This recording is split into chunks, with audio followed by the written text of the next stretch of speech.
Hi everyone, my name is Lindsay and this is my second video for my Women in the Body Studies class through ASU.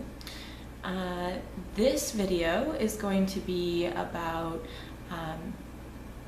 desire, so it's going to focus a little bit on gender, but primarily I'll be talking about different emotional desires as a whole and also as a theory. So let me start off just by talking about what the references I'm going to be using are and just a few of the different topics I'll be bringing up. So the first one is Gail Rubin wrote an article in 1984, and it was about it was entitled Thinking Sex, Notes for a Radical Theory of the Politics of Sexuality.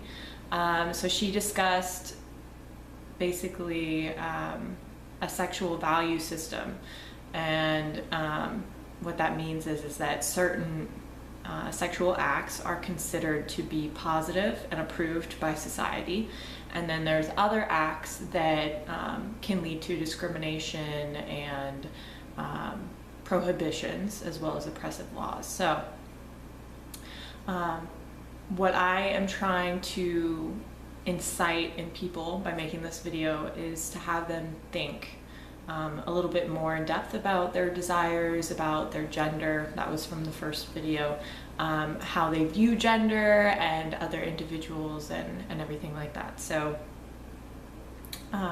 my next reference is also an article. It is called The Straight Men Who Have Sex with Transgender Women, and that is by Diana Tourget.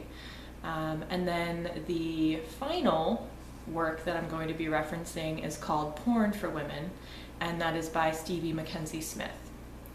So I want to start by just posing the question, what is proper or improper desire? So when we think about desire, what comes to mind?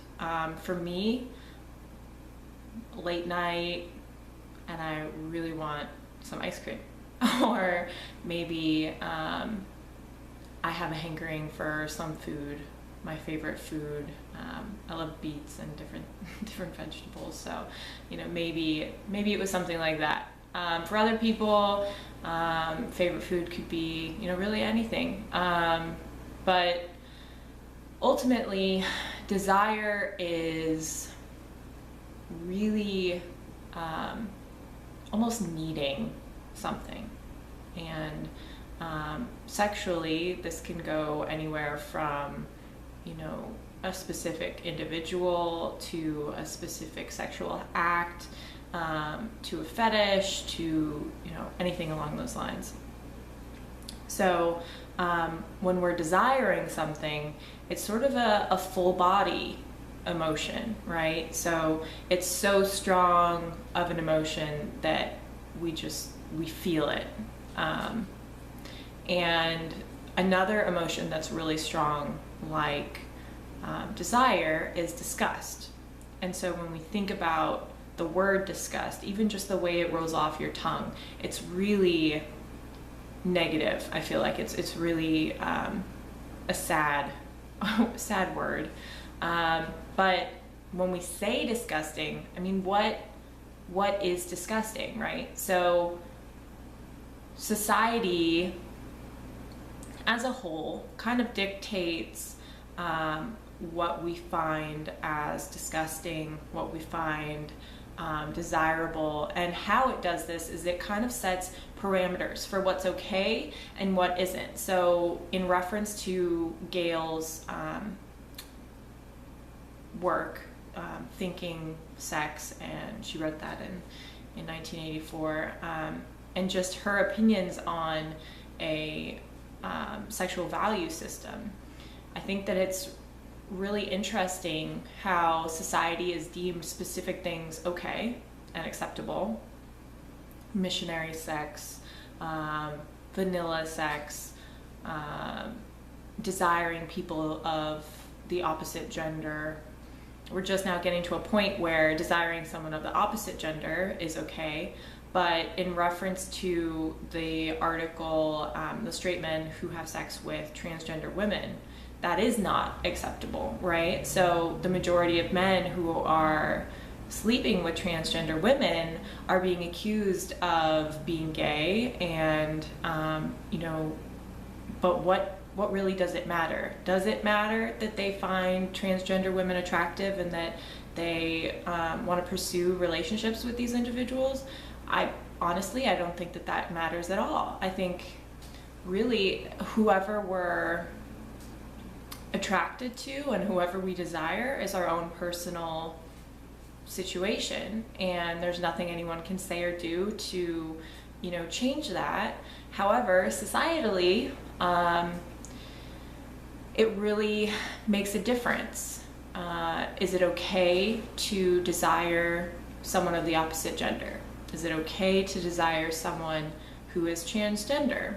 And I feel like with this in mind, it's really hard to come up with a situation where society hasn't dictated what we feel or think in some way. So everybody, everyone has biases, right? So when you think about how you feel about people who play sports, we automatically think that someone who's athletic or plays sports is going to have a certain body type, they're going to have a certain build, and then depending on the sport that they play, that bias goes even further. So then we're thinking, okay, so if they play baseball, they're going to have a really strong upper body build because they have to be able to hit the ball with the bat.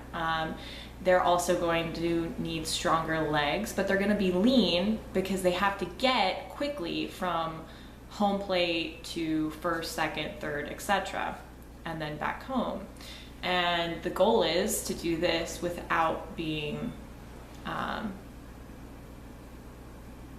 knocked out, right? So without having someone calling out on you. So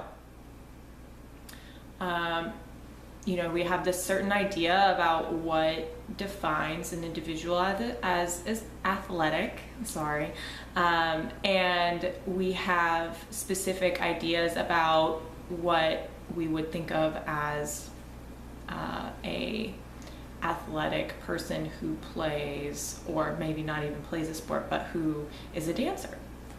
So what does a dancer look like, right? And then of course this goes even further. So with reference to gender and who people find attractive, it also has reference to specific types of people, such as different races and whatnot. So for instance, when we think of a female, what do we think of? Do we think short hair?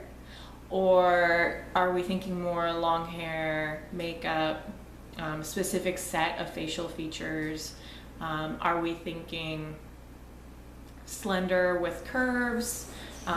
Or do we think that a desirable, attractive woman can have short hair, can have a personality where they don't wear a lot of makeup, and maybe they pursue tomboy-related activities, whatever that's supposed to mean, right? So, societally speaking, we are raised to have biases, and these biases are completely fine and normal until they become a judgment, or something like racism, sexism, etc.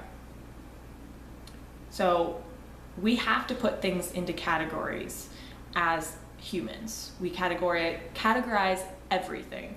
So we walk through our world, and if someone doesn't fit into a category, like a specific category, then we try to figure out what category they do fit into. And if someone doesn't fit either of those, or any of the categories that we provided, then we start thinking, okay, we start feeling different emotions such as hate, confusion, and a lot of other things as well, I'm sure. And a lot of this can bring about situations of discrimination. So, for instance, I'm going to talk about straight men who have sex with transgender women, and I just want to bring up the fact that these men are attracted to women, right? For all intents and purposes, they are women. They look like women a lot of times. They might have some masculine features that have remained, but ultimately they want to be identified as female. So who are we, or who is society, to dictate that they can or cannot, that a straight man can or cannot have sexual relations with a transgender woman? And who are we as a society to say that is not okay because they were once technically male or masculine? But again, I pose the question, what's gender, right? So what makes someone male? What makes someone female? Is it biological because they were born a specific way and they fit a specific set of criteria? Or can that change over time? So all I'm trying to do here is just point out that there's a lot of different aspects to society that dictate who we are, what we think, and how we respond to our surroundings and other individuals around us. And the problem with that is that because we're allowing society to color because we're allowing society to color the way that we see our world, we are also allowing society to dictate what biases and categories we create for specific sets of individuals. And I recognize that it's impossible not to have some sort of biases or not to have some sort of category to put people into. But we can control whether or not we judge those people, or if we place them in these categories and leave it as it is. So I'm just going to finish up by saying that there is a specific idea about what porn is and what porn industry is, and really a specific audience that the majority of porn is meant for. And something that I find really interesting is that there is a new venue of porn being created specifically with female people in mind. So what this means to me is that there's been a shift in focus. The demographic of the majority of porn was focused on men because they were the primary consumer of the product. But I think that there's more of an acceptance that women do watch porn, and because of that acceptance, porn industry has realized that it is important to allow and provide a venue for women to watch porn that they find interesting and acceptable. But what I want to note is that there has to be two separate versions, right? So what men find attractive or desirable is different in some ways than what women see and want to see in a porn video. So in conclusion, desire is an emotion that everybody's going to feel, the same with any other emotion, happiness, disgust, etc. But as these emotions color our judgment, our biases, how we see the world, we need to keep in mind that everyone is individual, and though people may fit into a specific category, it doesn't define them as who they are. Thank you.